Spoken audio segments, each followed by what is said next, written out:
nose, feeling how they formed different shapes for each word. Then she practiced those same movements on her own face, over and over again until she was able to speak. She was born blind and deaf, trapped inside her own head with no way to communicate. So her teacher placed her hand on her throat, then began to speak. The vibrations told her when sound was being made and how strong or soft it was. She moved her fingers to the teacher's lips and nose, feeling how they formed different shapes for each. Oh my God, I love your skirt. Where did you get it? It was my mom's in the 80s. Vintage. So my fingers like a nigga. Oh my God. She was born blind and deaf, trapped inside her own head with no way to communicate. So her teacher placed her hand on her throat, then began to speak. The vibrations told her when sound was being made and how strong or soft it was. She moved her fingers to the teacher's lips and nose, feeling how they formed different shapes for each word. Then she practiced those same movements on her own face, over and over again until she was able to speak.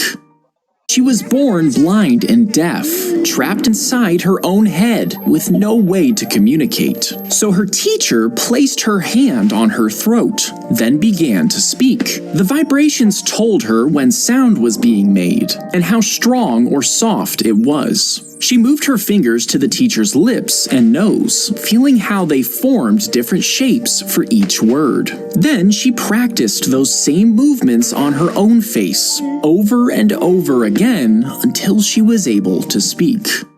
She was born blind and deaf, trapped inside her own head with no way to communicate. So her teacher placed her hand on her throat, then began to speak. The vibrations told her when sound was being made and how strong or soft it was. She moved her fingers to the teacher's lips and nose, feeling how they formed different shapes for each word. Then she practiced those same movements on her own face, over and over again until she was able to speak.